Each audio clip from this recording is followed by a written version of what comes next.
friends, welcome back once again. I'm your Darshan and welcome to my little kitchen, that is Darshan's little kitchen. તો આજે actually હું અહીંયા bouquet લઈને બેઠો છું, તમે જોઈ શકો છો. એકચ્યુઅલી આ વેલેન્ટાઇનનો બુકે નથી, કિચનનો બુકે છે. એનીવે વેલેન્ટાઇન ડે હમણાં શોર્ટ ટાઈમ આવે છે તો મોસ્ટલી બધા ગુલાબ લઈને બેઠા હોય, પણ આમ not a valentine person. Anyway તો આજે હું એકચ્યુઅલી રેસીપી નથી લઈને આવ્યો, પણ એક આપણે ટીપ લઈને આવ્યો છું તમારા માટે ખાસ. ઘણા લોકોએ મને આ વસ્તુની રિક્વેસ્ટ કરી છે કે કોથમીર હોય એને લોંગ ટાઈમ સુધી સાચવવી કેમ અને એને કટિંગ કેવી રીતે કરવું અને પ્રિઝર્વ કેવી રીતે કરી શકાય છે, તો આપણે આજે એ જોઈશું. સો મિત્રો, આપ જોઈ શકો છો કે અહીંયા મેં કોથમીર લીધેલી છે. અત્યારે એકચ્યુઅલી વિન્ટર છે તો કોથમીર બી બહુ મસ્ત આવે છે, બધી એકદમ જો ગ્રીન સુગંધ એકદમ સરસ આવે છે એની. અને ઓબ્વિયસલી કોથમીર હેલ્થ માટે તો સારી હોય જ છે. તો કોથમીરને સૌથી પહેલાં આપણે એ કરવાનું હોય છે કે એને ધોવાની હોય છે, કારણ કે એમાં માટીનું પ્રમાણ ખૂબ જ હોય છે. તો કોથમીર એકલી તો તમારે એક પહેલી વસ્તુ સૌથી પહેલાં એ જ કરવાનું છે કે એને પાણીમાં ધોવાની હોય છે. તો આપણે છૂટી નથી, આખો જે આ બંચ જ છે તમારે જેમાં દોરી હોય દોરી કાઢી લેવાની અને બંચને ડિસ્ટર્બ નથી કરવાનો. આપણે આખી જ આવી રીતના જે હોય એને પાણીમાં આપણે આખી પલાળી દેવાની છે. તો સૌથી પહેલું કામ એ જ કરવાનું છે. પાણી સારી ક્વોન્ટિટીમાં લેજો. અત્યારે મારે ડિસ્પ્લે માટે છે એટલે મેં જસ્ટ થોડું લીધું છે, પણ તમે એવી રીતના આખો બંચ ઘણી વધુ પાણીમાં થતો હોય એવી રીતના આપણે જો આવી ડુબાડી દેજો આવી રીતે. આઈડિયલી લાઈક એ સેટ કે તમે એનો બંચ જે હોય આખો આવી રીતના સીધો જ રહેવા દેજો અને આવી રીતના આપણે સોક કરી રાખશું. આને સોક કરવું ખૂબ જરૂરી છે, કારણ કે જેનાથી બધી માટી નીચે બેસી જાય. તો એટલી હું આને 10 થી 15 મિનિટ માટે હું આવી રીતના સોક કરીને રાખી દઈશ વધુ પાણીમાં. તો મિત્રો, તો હવે હું મારા કિચનના સિંક પાસે આવી ગયો છું અને આપણે જો બંચ પાછું હતું એ મેં આવી રીતના ઉપાડી લીધેલું છે. અને બધું જો આ ડસ્ટી બધું વોટર હોય જે મર્કી વોટર એ આપણે હવે ડિસ્કાર્ડ કરી લેવાનું છે. તો એનીવે હું તેને સાઈડમાં લઈ લઉં છું અને જો અમે આવી રીતના પકડેલી છે. ઓકે, હવે આપણે આવી રીતના એને જેટલી તમારે ધીમે હલકા હાથે આવી રીતના આપણે ચાળવાની છે, જેથી બધું એક્સેસ થોડું પાણી હોય એ બધું નીકળી જાય. બંચને તમે એકચ્યુઅલી ડિસ્ટર્બ ના કરશો, બંચ આવી રીતના એક સરખો પકડીને જ રાખજો. આવી રીતના જો મેં નેપકિન રાખ્યો છે, એમાં આપણે થોડી આમ સેજ છૂટી આવી કરીને. બંચ બહુ ડિસ્ટર્બ ના કરશો, કારણ કે એનું રીઝન છે બંચ શું કામ ન ડિસ્ટર્બ કરવા એના. આવી રીતના કરી અને બસ થોડી સેજ તડકો આવતો હોય, હવા સેજ આવતી હોય એવી જગ્યાએ આપણે મૂકી દેવાની છે. જો તો બસ હવે આને ડ્રાય થવા દઈશું. સો ફ્રેન્ડ્સ, આપણી હવે કોથમીર તમે જોઈ શકો છો એકદમ ડ્રાય થઈ ગઈ છે. ખરેખર તમે પંખામાં અથવા આવી રીતના થોડી હવા આવતી હોય ત્યાં રાખશો ને આવી રીતના છૂટી રાખશો ને તો નહીં ડ્રાય થતાં વાર લાગે. પણ એનીવે મેક શ્યોર કે ડ્રાય થઈ જાય. જો ભીની હશે તો કાળી તરતથી પછી પડવા માંડશે. હવે આપણે બીજી પ્રોસેસ કરીએ પહેલાં એક વસ્તુ મારે તમને દેખાડવી છે કે જો આવી રીતના ઘણા કાળા પાંદડા હોય તો આવી રીતના તમને જેટલા દેખાય એ પહેલાંથી જ આવી રીતના થોડા કાળા અને પીળા હોય આમાં જો એ પહેલાંથી જ કાઢી લેજો, કારણ કે આ સાથે વયા જશે તો એ બીજી આપણી જે કોથમીર છે એને બી બગાડશે. તો આઈડિયલી જેવા આવા કાળા અથવા બહુ થોડા પીળા થઈ ગયા હોય એ, અથવા બીજો કોઈ ઘણીવાર એની સાથે કોથમીરની સાથે ઘણીવાર મેથી બી લોકો થોડી આવી જતી હોય તો એ તમે થોડા જો જેટલા દેખાય એટલા તમે આવી રીતના કાઢી લેજો. સો ફ્રેન્ડ્સ, આટલી મારી કોથમીર થોડી ઘણી રિલેટિવલી સારી હતી, તો આટલા મેં એવા છે આ પીળા ને બધા પત્તા નીકળ્યા છે, આ મેં અલગથી સોર્ટ આઉટ કરી લીધેલા છે. તો બસ ફ્રેન્ડ્સ, હવે આપણે આગળની પ્રોસેસ આપણે જોઈએ. તો તમે જેટલો હેન્ડલ કરી શકો એક સાથે તમે એટલા લઈ શકો છો. હું એકચ્યુઅલી આ બધા સાથે એક સાથે લઈ લઈશ. તમને જો આટલા બધા ન ફાવતો તમે હાફ બી કરીને લઈ શકો છો. તો પણ મેક શ્યોર કે જો આવી રીતના આપણે અત્યારે જો એક સાથે રાખ્યા તો કેટલું ઇઝી પડ્યું આમ. એટલે હું તમને પહેલાંથી જ કહેતો હતો કે આવી રીતના તમે છે ને સાથે જ રહીને એવી રીતે તમે રાખજો. તો ફ્રેન્ડ્સ, હવે તમે જોઈ શકો છો જો હું તમને ઓલવેઝ કહું છું આની જે ડંડી હોય છે જે સ્ટોક એ ખરેખર કોરિએન્ડરનો બેસ્ટમાં બેસ્ટ પાર્ટ એ જ હોય છે. મોસ્ટલી આપણે ફેંકી દઈએ છીએ, હું જનરલી ફેંકતો નથી. ગ્રેવીઝમાં ને કોરિએન્ડરની ડંડીનો જ ઉપયોગ થાય છે. જો આવી રીતના અમુક જાડી એવી ડંડી હોય એ તમે અવોઇડ કરી શકો છો, એનો એટલો બધો ફ્લેવર સારો હોતો નથી. તો હું નીચેથી થોડીક આવી રીતના પહેલાં આપણે કાપી લઈશું. ઘણીવાર જો આ મારી તો ચોખ્ખી છે, પણ ઘણીવાર તમારી એકદમ રૂટ્સ ને એવું બધું હોય છે, એ તમે બહુ ધૂળવાળા હોય ને એમાં તમારે મહેનત ન કરી થોડા તમે કાપી શકો છો. તો જો મેં આટલા હું કાઢી લઉં છું. એકચ્યુઅલી નો ફેંકો તો બી ચાલે, આ ગ્રેવીઝમાં ને એમાં બહુ કામ આવે એવી વસ્તુ છે, પણ again like up to you now. તો આપણે આટલું કાપી નાખ્યું. હવે આપણે સ્ટાર્ટ કરીશું. જો હું તો આટલું રાખું જ છું, કારણ કે લાઈક આઈ ઓલવેઝ સે કે એની જે સ્ટોક ખૂબ મહત્ત્વના છે. તો હવે તમારે ટાઈટ અહીંથી પકડવાનું છે અને આપણે ચોપ કરીશું અહીંથી ફાઇન. હવે એવું જરૂર નથી કે ફાઇન જ તમારે કરવું, તમે મોટું બી કરી શકો છો, અપ ટુ યુ નાવ. તો હું જે આ દંડીનો પાર્ટ છે એ પહેલાં હું જો એકસાથે જેટલું તમારાથી હેન્ડલ થાય એમ એકદમ જેટલું ટાઈટ પકડશો એટલું ઝીણું થશે. અને રિમેમ્બર, એકને એક જગ્યાએ 2 વાર તમારે આ છરી ના જજાવી જોઈએ.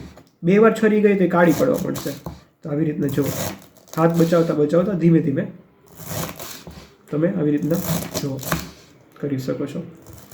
હજી આ મોસ્ટલી દંડીનો જ પાર્ટ છે, મારી માટે ખૂબ ઇમ્પોર્ટન્ટ પાર્ટ હોય છે. ચટણીમાં ને તમે આ ઉપયોગ કરી શકો છો.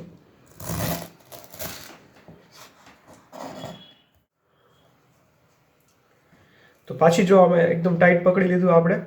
હવે આપણે પાછું ચોપિંગ એનું ચાલુ કરીશું.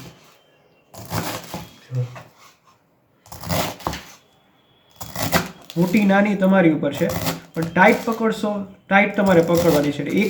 એકને એક વાર અગેન તમને હું રીટ્રેટ પાછું કરું છું કે એકને એક વાર બીજી વાર આમ જો તમે આની ઉપર છરી કરશો તો એ કાળી પડી જશે, રાઈટ? તો ફ્રેન્ડ્સ, હવે તમે જોઈ શકો છો મારી એક બધી કોથમીર કટ થાય છે. હું જો આમ થોડી વાર ટાઈટ આમ કરતો જાઉં છું, આવી રીતના ટાઈટ કરતા જવાનું. અને કોથમીરનો ભાગ આવે એટલે હું થોડી મોટી હવે કાપું છું. રિમેમ્બર, 2 વાર તમારે છરી નથી અડાડવાની.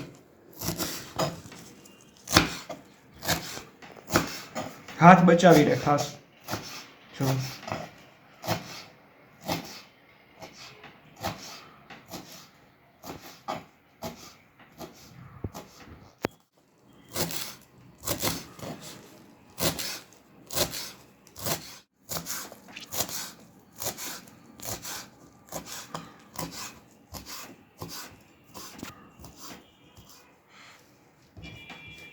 સો ફ્રેન્ડ્સ, આપ જોઈ શકો છો, જો એક સરખી અને કેટલી બધી મસ્ત થઈ છે એકદમ. જરાય જો કાળી બી નથી પડી અને એકદમ સરખી બધી ઇવનમાં કપાણી છે. આ બધા પાંદડા જો મોટા એકદમ સરસ થયા છે. તમે ઝીણા બી કરી શકો છો, પણ this is perfect for me. હવે મારી હજી આટલી બાકી છે, એ આપણે કરતાં પહેલાં આપણે હવે સ્ટોર કરવાની છે. તો એ કેવી રીતે કરવાનું છે એ જોઈએ. કટ કેવી રીતે કરવી એ તો જોઈ લીધી. અને સાથે એક બી તમને એક મસ્ત વાત તમને કહી દઉં કે જો આપણે ઘણીવાર એવું થાય છે ને, જ્યારે કોથમીર આપણે ઉપર નાખવાની આવે ત્યારે ફ્રેશ આપણે કરીએ, પછી ધોઈને આપણે શું પછી નાખતા હોય છે, પાણી પચી થઈ જાય છે એકદમ. એ જરાય મજા નથી આવતી. હવે તમે વિચાર કરો, આ ઓલરેડી વોશ છે, એકદમ ફ્રેશ છે, સીધી ડબ્બામાંથી કાઢીને તમારે નાખવાની થાય તો કેટલું મસ્ત આમ એનો જે કલર બી એવો પ્રિઝર્વ રહે અને પાણી ભીની સારી બી ના લાગે. તો આ ચોખ્ખી કેટલી મસ્ત લાગશે. તો એ ખૂબ એક મહત્વનું છે કે આ જો એકદમ કમ્પ્લીટલી આપણી ધોયેલી અને ચોખ્ખી છે, તમે સીધી હવે કુકિંગમાં યુઝ કરી શકો છો. તો એનીવે, તો સ્ટોર કરવા માટે મેં આવી રીતના એક ડબ્બો લીધેલો છે. તમે કોઈ બી એવો સારો ક્વોલિટીનો ડબ્બો લઈ શકો છો. હવે આપણે એક ડબ્બો કોઈ બી જોશે અને ટિશ્યુ પેપર જોશે. મેં હજી સુધી જે છાપું કોઈ દિવસ નથી યુઝ કર્યું, એટલે હું તમને એનું કહી નહીં શકું કે એમાં કેવું હશે. પણ જો આવી રીતના ટિશ્યુ પેપર આપણા હોય થોડા સારી ક્વોલિટીના, એ મેં લીધેલા છે. હવે બસ આપણે જો આવી રીતના એક ટિશ્યુ મૂક્યું. આઈ થિંક એક જો મારામાં સફિશિયન્ટ અત્યારે તો થઈ જ ગયું છે.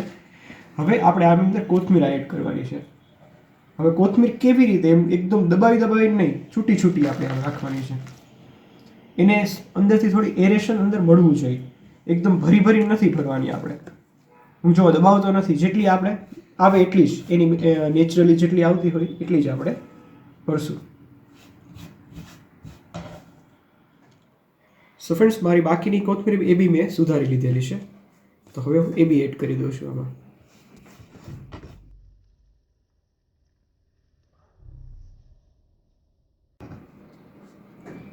તો આપણે જરાય પ્રેસ નથી કરવાની, પણ આવી રીતના હલકા હાથે આપણે બધી જો એડ કરી દીધી. સો ફ્રેન્ડ્સ, જોયું તમે કેટલું ઈઝી હતું. અને જો આપણી બધી કોથમરી એકદમ સુધારાઈ ગઈ છે. કેટલું ઈઝી પડે જ્યારે તમે મસ્ત દાળ બનાવતા હોય તમને એવું થાય કે ચલો હવે આપણે થોડી કોથમરી એડ કરીએ. તો આવી રીતની રેડી હશે, ધોયેલી હશે, તો તમે એક મુઠ્ઠીને 2 મુઠ્ઠી નાખવાનું બંધ થશે. અને કોથમીર એ ઓબ્વિયસલી એવી વસ્તુ છે કે એ હેલ્ધી જ છે. એમાં તમે તમારા ઓબ્વિયસલી આઈઝ માટે, મારા જે ચશ્માવાળા હોય એની માટે તો ખૂબ સારી છે. તો હવે બસ હવે આપણે એક પેલું જોઈ લીધું કે આવી રીતના કરવાનું. તો બસ બીજું ટીશ્યુ આપણે લઈ મિત્રો અને આવી રીતના ઉપરથી આપણે હલકા હલકા હાથે આમ જવો એટલે અંદર રહી ગયું ને પ્રેસ નથી કરવાનો. Again please remember that. અને આવી રીતના ડબ્બો બંધ કરી દેવાનો છે. તો આપણી કોથમીર આવી રીતના તમે પ્રિઝર્વ કરી શકો છો અને લગભગ 10 દિવસ સુધી આપણે કશું નહીં થાય. તમે એક વસ્તુ તમારે ધ્યાન રાખવાની છે, જે તમે લગભગ આ ફ્રીજમાં રાખશો પછી ખોલશો એટલે ઘણીવાર તમે અહીંયા ભીનું ભીનું થઈ જશે. તો એ તમારે છે ને રેગ્યુલરલી સાફ કરતા રહેવાનું. જ્યારે તમને પાણી દેખાય તો એ તમારે સાફ કરી દેવાનું. અને આ ટીશ્યુ જો બહુ એકદમ ભીનું થઈ ગયું હોય તો એ તમે નવું ટીશ્યુ રાખી દેજો એમાં. તો આ ભીનું જેટલું થશે એટલું પછી તમારી અંદરની બગડતી જશે, એટલે એ બી ખાસ ધ્યાન રાખજો. અને બીજું એક વસ્તુ બી ધ્યાન રાખજો કે ફ્રીજમાં અને ગમે ત્યાં નથી મૂકવાનું. હું તમને જે જગ્યાએ દેખાડું ફ્રીજનો સૌથી ઉપરનો ભાગ હોય છે ફ્રીજનો, એમાં ઠંડક વધુ હોય. આપણે જે ક્રિસ્પર હોય, જ્યાં વેજીટેબલ્સ આપણે રાખીએ છીએ એની ઉપર જે શેલ્ફ આવતું હોય તમે ત્યાં રાખજો, કારણ કે ત્યાં ઠંડક થોડી રિલેટિવલી ઓછી આવતી હોય. એટલે આને ઠંડક થોડી ઓછી આવતી હોય ત્યાં રાખવાનું છે. એટલે એ એક ધ્યાન રાખજો. વેજીટેબલ્સનું જે ક્રિસ્પર આવે છે ને ડ્રોવર ખેંચવાનું, એની ઉપરનો જે આવે છે એમાં તમે રાખજો. સો મિત્રો, હોપ તમને આ આપણો આજનો વિડીયો ગમ્યો હોય. રેસીપી નથી પણ ખૂબ જ એક ઇમ્પોર્ટન્ટ ટીપ નો વિડીયો આપણે કર્યો. તો ખાસ મિત્રો હું એક વસ્તુનો વેઇટ કરીશ કે મારે તમારો ઓનેસ્ટ ઓપિનિયન જોઈશે. તમે ખાસ આ રીતથી એકવાર ટ્રાય કરજો અને ખરેખર તમારી કોથમીર કેટલા દિવસ ચોખ્ખી સારી રહે છે એ મને તમે ખાસ જણાવતા રહેજો. તો મને સાચી ખબર પડશે કે મારો આ સક્સેસફુલ રહ્યો કે નહીં વિડીયો. અને એક વસ્તુ ખાસ અગેન હું તમને કહી દઉં જતા પહેલાં કે પાછી તમે જ્યારે કોથમીર આમાંથી લેતા હોય, તમને જો કાળી કે પીળી કોથમીર પાછી દેખાય ને એમાંથી, તો એ તમે ખાસ પાછી કાઢી લેજો.